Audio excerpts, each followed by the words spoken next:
It was the first ever Jack's 1000 Days of Play at Central Social District on Saturday. There was face painting and a bounce house, a petting zoo, and I'm not even kidding. I don't have the heart to tell this guy about the food truck down the street. Hashtag just saying.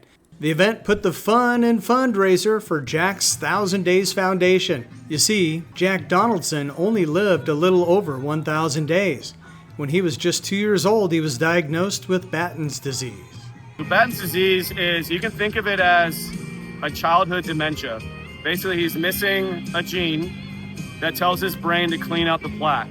And so slowly, those neurons in the brain start getting full of plaque. They're not cleaning themselves. And so they start losing the ability to walk and to talk and to eat. And so dementia for babies is a good way to think about it. Out of that devastating diagnosis and loss of a son, Jack's 1000 Days Foundation was born.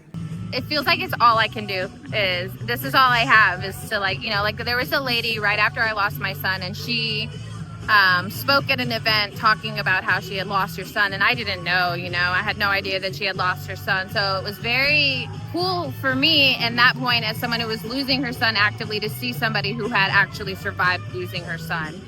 So, and that evening in her speech, she had spoken about not wasting any of the pain, and the way that she advocates for her son is so beautiful. And so I was so inspired by that, and apparently the rest of Van Alstyne and the surrounding area is too. There were a couple kid vendors out here also raising money for Jack's 1000 Days. Dylan was selling her homemade bracelets. There was art and even art classes, and original comics by an 11-year-old. I write them, I illustrate them, and I'm trying to get them published. Okay. But it's hard to get a 11-year-old's comics published. And where does he get his inspiration? Well, I live in a house with 10 kids, so all these are based on real life experiences. Real life adventures with the family, right? Yeah, right. I exaggerated on some of them, so some of them, It's fair. Yeah. 50% of the proceeds go to Jack's 1000 Days Foundation. And what's with the sharks everywhere?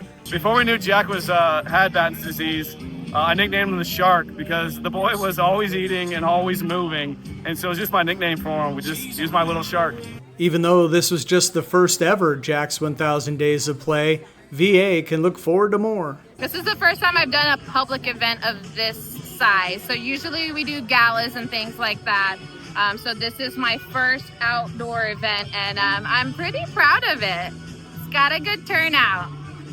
And it's going to grow from here. Yes, it's going to grow. It's going to get big, and so I'm hoping that we can always fill up Van Alstyne with stuff like this so people can come out and have a good time with their kids and get to learn about Jack and the lovely, lovely people that lifted us up when we lost him. If you couldn't make it out Saturday and you'd still like to help, there are plenty of ways you can get involved. I think the best way to help is we're looking for those families. If you know someone who lives in Texas who has a childhood illness and they need a community, go to jacks1000days.org and find us. There's a form you can fill out online and get us in contact. You can donate on a recurring basis, monthly. You can come to events like this and participate in the raffle. Or this fall on September 4th, we're holding our 3rd annual gala. You can come and be a part of our big fundraising party that we're hosting in Van Alstyne. Jack's 1000 Days is a reminder to all of us to make the most of ours. Our son Jack, he lived for 1,057 days. And what our family's been taken back with is the community that came around Jack in just 1,000 days. And so we named the nonprofit after that to kind of pose the question, what are you doing with your 1,000 days? A young boy with Batten's disease brought hundreds and hundreds of people together. What could we accomplish if we were attacking life the same way he did? Reporting for the City of Van Alstyne, I'm Mike Shaw.